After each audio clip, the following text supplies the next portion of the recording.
Good evening. My name is Tonnette Collier, and this is my presentation on managing diversity. One thing at Sweet Vine, I served many roles. Even though I was the founder and executive director, one day I'm writing grants, one day I maybe have to be the driver, and then I'm the leader. There was no position in the organization that I could not do, but numbers and auditing, that's not my thing. But I could do the bookkeeping, and of course, you can't audit your own books. Um, One of the largest grants, because my expertise is writing in English, I have a bachelor's in English, and the largest grant that I ever received for the organization was $500,000 in its multiple year funding. But what a lot of people don't understand about nonprofit world is that most of these grants that you net are grants that are restricted, which means that you can only spend on so much money. So on so many items, not the money, but certain items that are within your budget. Or you could do budget revisions, but you cannot change the items. Anyway, after about close to 25 years, you know, I would say I began to get overwhelmed. And I wanted to create a grant writing task force. This is something that we needed to do. This was a change that was going to have to take place because I was overwhelmed. I had grew to 15 staff and during this after school year, and then 200 children or more uh, um, in the summers, and it was just overwhelming trying to manage all of that and keep the cash flow. So the need for Sweetvine to formulate a grant writing task force was a change that had to occur. We went from a $200,000 budget to a $650,000 budget. But again, you have restricted funds and you have unrestricted funds. And what I wanted to do was to formulate the grant writing task force to write grants that were $50,000 or less. And they were engaged in trainings, and we went through different processes to try to get them to understand, to buy into the need for us to formulate a grant writing task force. Kavanaugh and Ashkenazi said in 2006 article, leadership and organizational change emphasize that change is accomplished through a leader's implementation of a unique vision of the organization through powerful, persuasive, personal characteristics and actions. Page 2. And I knew in my staff that they had skills. Had a very diverse staff, and they have the skills and the insight to do things. The thing is getting them to buy in and feel confident that they could do the same as their leader and be active in raising funds for the organization. So I did accomplish that. And it's called the Sweet Vine Grant Writing Task Force. And I took people that were like the project manager or the program manager became a grant writer. She had two roles. I had a grant research, a grant data collector, a grant reviewer, and then you had a grant coordinator, grant room cleaner, and the grant submitter. So you had your upper echelon of staff and you had your lower echelon of staff, but they all played a role in the grant writing task force. So that to me makes people feel important and a part of things, and that you I was busy trying to motivate them and energize them to do it, and they did very well. The model that we use is called ADKAR. ADKAR is the acronym, and it stands for awareness, desire, knowledge, ability, and reinforcement. It was developed decades ago by Jeff Hyatt, and this guy worked with Nokia Bell, and he helped restructure business processes in the United States and Europe. And he studied about 700 organizations and helped them and designed this model to focus on understanding that change can only occur when individuals change themselves. So, through this particular change, and it concentrates on the model, I'm sorry, it concentrates on obstruction points and during the process. Boca 2013 wrote, the power of ADKAR model is that it creates a focus on the first element that is the root cause of failure.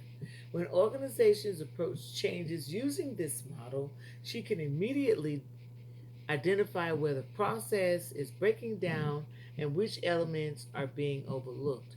So I wanted to understand each one of my staff and the new roles that they additional roles actually they were about to take on. So the awareness focused on their need for change, the desire to support the change, and the knowledge was how to change, and the ability to implement the desired skills and the behavior and reinforcement, which was an essential point, a part of this model to sustain the change.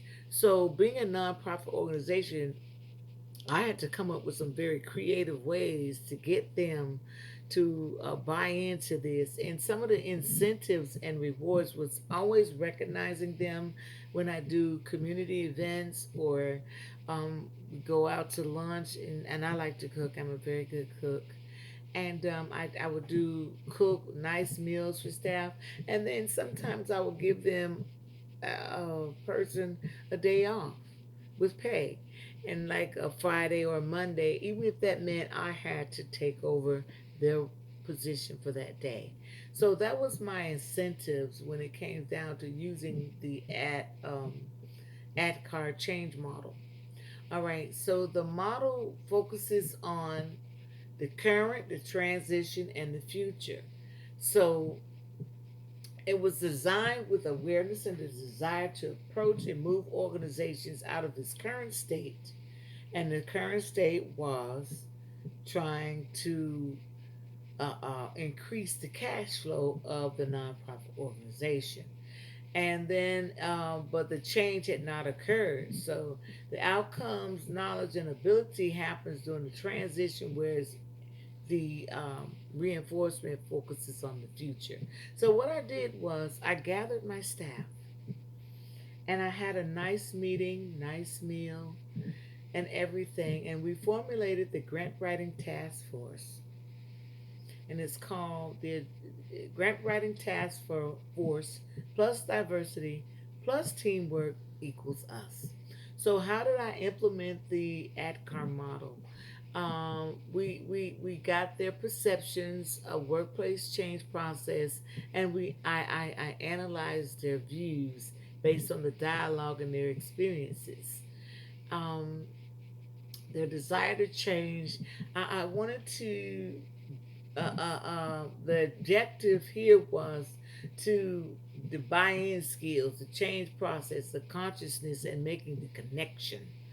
Um, and each primary role under the one of the programs, uh, uh, uh, uh, the primary role may have been the program director, but under the grant writing task force, you were the program director was the grant writer, and it worked out very well. Um, I formulated three categories. There was the administrative, the operative, and the productive categories of the grant writing task force. So the program director and the grant writer was the administrative side of it. The uh, grant data collector and grant researchers were operative side of it, and the driver and the janitor were the productive sides of it. And I quote, innovation leaders implement performance management systems that have a heavy developmental component to enhance intrinsic motivation and performance. That's Cuevas, as cited in Kramer et al., 2018, page 8.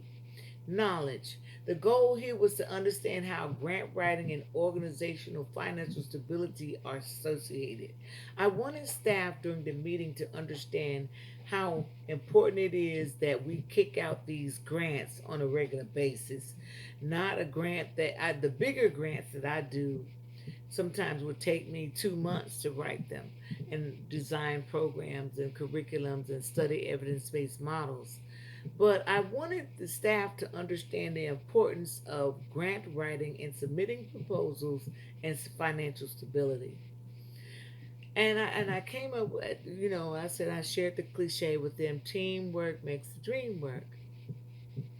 Unlike nonprofit world, for-profits net dollars daily every hour, like Walmart and McDonald's and CVS pharmacies.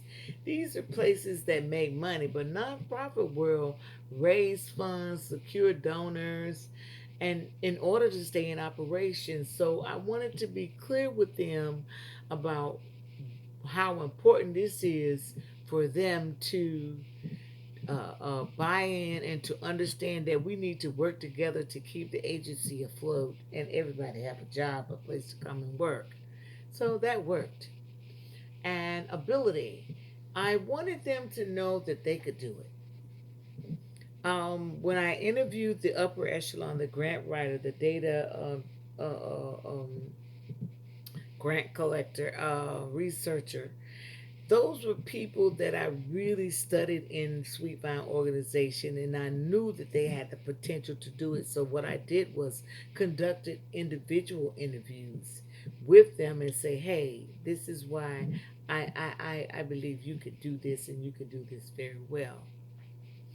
Um, Kramer said a second key to success factor that leads to creativity is knowledge sharing, which is the means by which employees get the most out of the accumulated knowledge in the organization. I wanted to share my knowledge with them. I wanted them to understand nonprofit world. If there's a major difference between nonprofit and for-profit, and it worked. Reinforcement. I when I spoke about reinforcement earlier, I love to recognize my staff. I really do, and I like to do surprises. So when they got a Friday off or a Monday off, they were like, "Yes, Missy, I really need this time off. I want to go do this, do that." And another reinforcement was sending them out on trainings and workshops and getting individual feedback from them and making them feel good and comfortable with coming to talk to me about different things. But I wanted them to understand that it was my idea to get them, my goal here actually was to get them to um, advance themselves. I don't expect for them, Sweet Vine's just a stepping stone, but to advance their careers and get more experiences and skills under their belt. And how did I evaluate the effectiveness of ADCAR? Um, well, there were several different ways that you could use. There were like assessment tools and things like that you could use to evaluate the success of the individual. And so, what we did was is online surveys. They had forms, and I did interviews. And one thing said about them measuring the elements of ADCAR at intervals throughout the change project provides a picture of how ready an individual or team is for change and how likely they are to successfully adopt and sustain it. And they did very well. They did very well. They netted grants with Macy's, Walmart, Dollar General, Target. Um, I I think and the city of Homestead. So we were able to get them to buy in and understand how important they were needed. And they netted grants. Now we didn't get one as much as $50,000, but they were able to get grants under $10,000. So that build up their motivation and their courage to continue to do this. The outcomes. Um, Cultural intelligence and in leadership practices, inclusivity is very important. Before you can evaluate the cultural intelligence of leadership uh, uh, uh, uh, uh, and inclusive practices, I wanted to evaluate myself as an individual.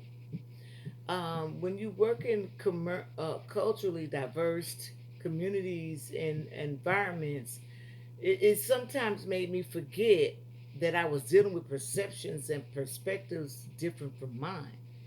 Nonetheless, I did develop a sense of cultural intelligence because my compassion to serve people within a community from different cultures and backgrounds.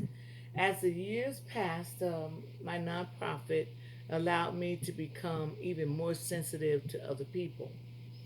Uh, uh, Cultural intelligence and inclusion is especially important because you want cooperation from people and of various cultures and traditions and nationalities and disciplines and functions and upbringings. So, developing and enhancing their cultural intelligence in the workforce, it's not an easy undertaking, but it's necessary to flourish as a nonprofit business. Forbes 2010 described about leaders repertoires of strategies and behaviors for orienting themselves when they encounter unfamiliar behaviors and perspectives so that they can discern whether a seemingly bizarre behavior is explained by culture or it is unique to a particular person or organization. Paragraph number 6. So, depending largely on the leader's strategy, staff can slowly or quickly learn the new cultural intelligence and perspectives and insights that will aid them in the development of dealing with cross cultural situations in the workplace. Measuring cultural intelligence involves staff uh, uh, by way of inventories that can assess their competence. Livermore and Van Dyne, no date, inscribed. When selecting an intercultural assessment, first and foremost, be clear about what you want to measure. Page 8. The cultural intelligence assessment data can help leaders in organizations and individuals understand the area requiring attention, such as intercultural assessments, and I spoke about that, and the feedback, multi-rate assessments, where your colleagues and supervisors can perceive your intercultural skills, assessments for all staff that allows organizations to fare against the norms, and where to focus energies to use strengths to improve the working across cultures. So we were asked also to synthesize how understanding of primary and secondary dimensions of diversity can impact organizations. Often I learned that people think that race and gender are the only two dimensions of diversity. And of course, we learned through this class that that is not true. As time progresses, workforces develop, businesses grow, and society changes, the reflection of diversity expands beyond the ordinary to include more dimensions. The primary dimensions of diversity, according to Loden, are age, ethnicity, gender, Mary Loden, ethnicity, gender, mental, physical abilities and characteristics, race, and sexual orientation. Robinson, 2010, page 42. She also identified the secondary dimensions of diversity, which are communication style, education, family status, military experience, organizational level, religion, first language, income, work style, and work experience.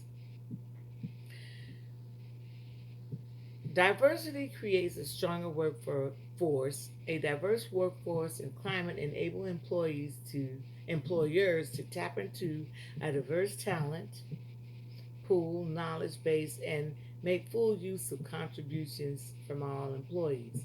Page 42, 44. Uh, I think that a diverse workforce have uh, many advantages because diversity includes skilled and unskilled employees of many talents, beliefs, and backgrounds with compassion to achieve their potential. Leaders capable of working across cultures by utilizing both primary and secondary dimensions are successful business drivers. And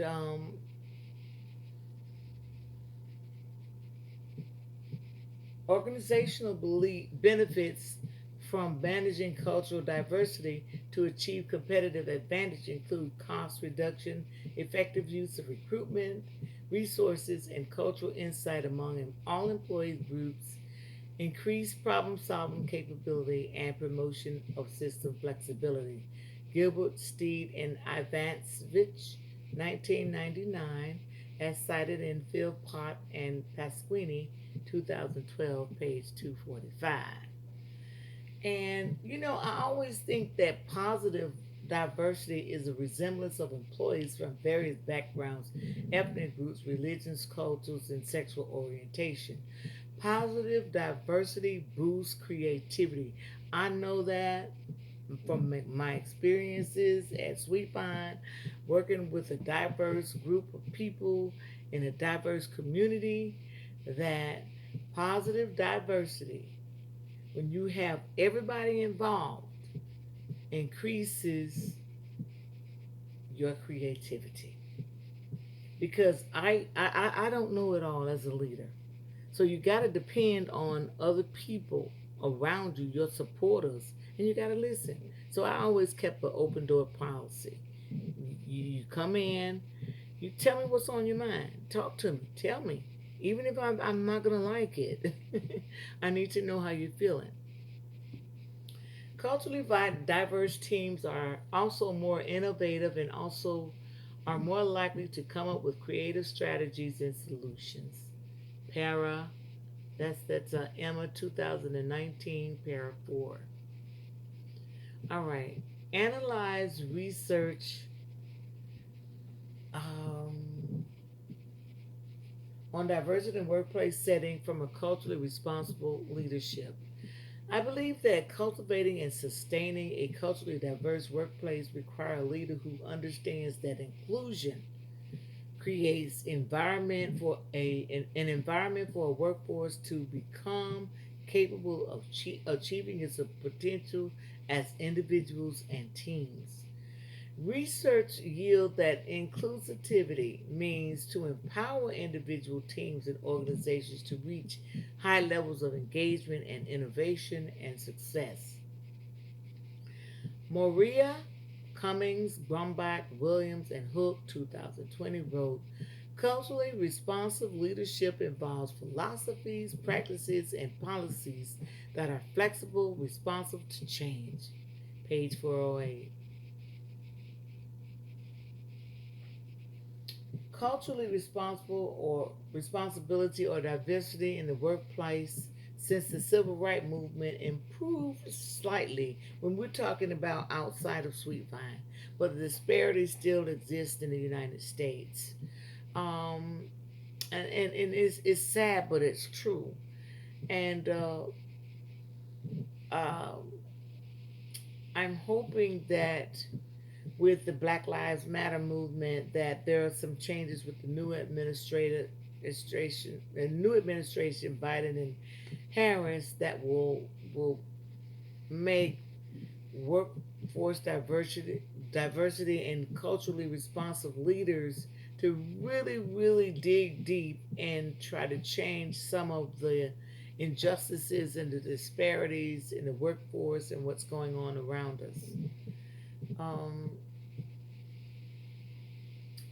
let's see, let's go to analyzing the ethical, legal, media, and marketing issues influencing the diversity spectrum.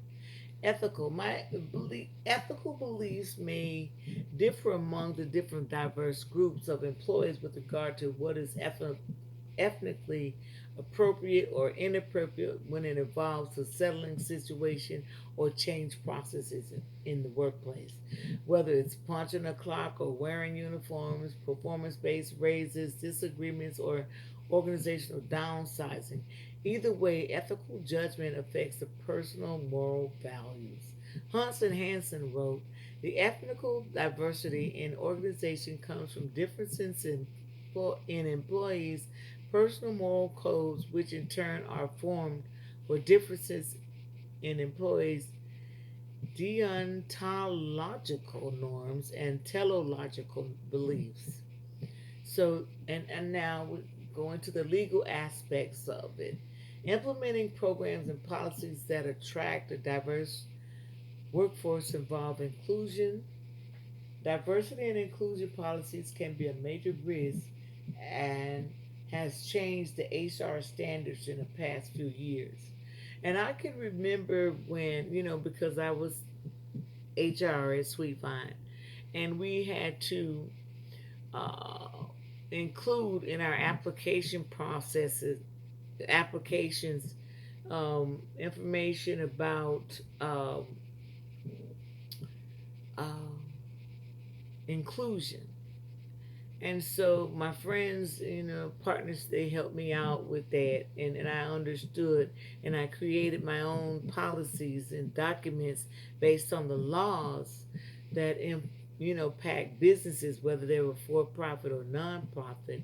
But there were several acts, like Equal Pay Act of 1963, of course, the Civil Rights Act of 1964, and then the Title VII Act in 1965, and then you had the 1979, the Equal Opportunity Commission was formed, and to help employers implement affirmative action programs. There were other things: the Pregnancy Discrimination Act, Genetic Information Non-Discrimination Act of 2008, the ADA Amendments Act, the Civil Rights Act of 1991, which was something new that I researched and found. The Age Discrimination Act of in Employment of 1969. So there are several acts out there that deals with affirmative action and the legal side of operating your business or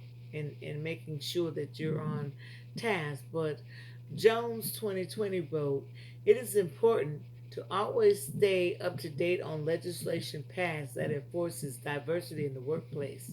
Employers must comply with these laws, and failure to do so could lead to lawsuits, fines, or other civil or criminal causes of action for unfair and unlawful employment practices. Para 3. The media.